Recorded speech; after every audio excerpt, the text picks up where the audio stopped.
नमस्कार दोस्तों, मैं Ranjana Rautela government PG college Ranikhet से एमएससी मैथ्स की छात्रा हूँ।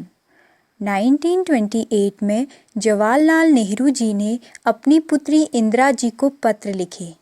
अंग्रेजी में लिखे गए इन पत्रों का हिंदी में अनुवाद मुंशी प्रेमचंद जी ने किया।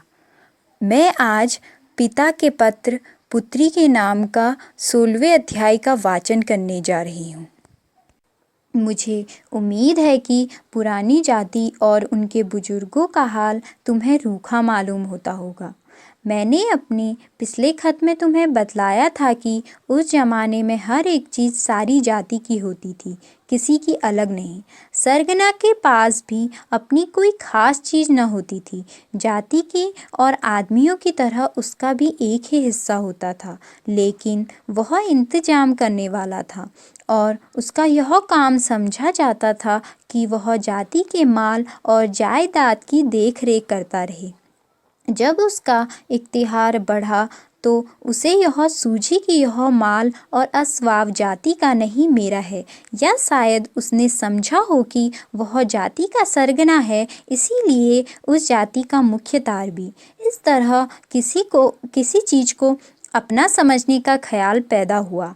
आज हर एक चीज़ को मेरा तेरा कहना और समझना मामूली बात है, लेकिन जैसा मैं पहले तुमसे कह चुका हूँ कि उस पुरानी जाति के मर्द और औरत इस तरह ख्याल न करते थे। तब हर एक चीज़ सारी जाति की होती थी।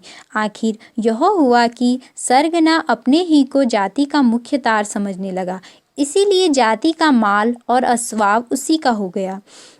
जब सरगना मर जाता था तो जाति के सब आदमी जमा होकर कोई दूसरा सरगना चुनते थे, लेकिन आम तौर पर सरगना के खानदान के लोग इंतजाम के काम को दूसरों से ज़्यादा समझते थे। सरगना के साथ हमेशा रहने और काम में मदद देने की वजह से इन कामों को खूब समझ जाते थे।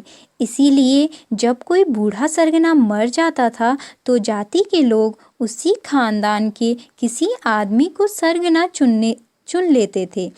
इस तरह सरगना का खानदान दूसरों से अलग हो गया और जाति के लोग उसी खानदान से अपना सरगना चुनने लगे।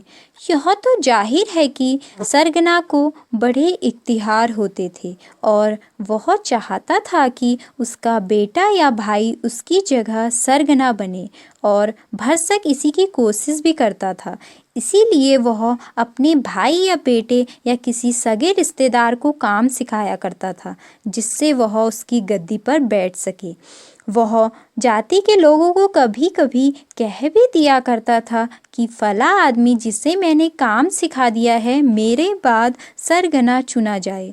शुरू में शायद जाति के आदमियों को यह ताकीद अच्छी न लगी हो, लेकिन थोड़े ही दिनों में उन्हें इसकी आदत पड़ गई और वे उनका हुक्म मानने लगे।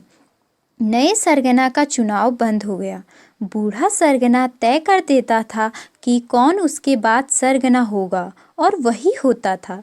इससे हमें मालूम हुआ कि सरगना की जगह मौरूसी हो गई, यानी उसी खानदान में बाप के बाद बेटा या कोई रिश्तेदार सरगना होने लगा। सरगना को अब पूरा भरोसा हो गया कि जाति का माल और अस्वाव दरअसल उसी का है, यहाँ तक कि उसके मर जाने के बाद भी वह उसके खानदान में ही रहता था। अब हमें मालूम हुआ कि मेरा तेरा का ख्याल कैसे पैदा हुआ। शुरू में किसी के दिल में यह बात न थी। सब लोग मिलकर जाति के लिए काम करते थे, अपने लिए नहीं।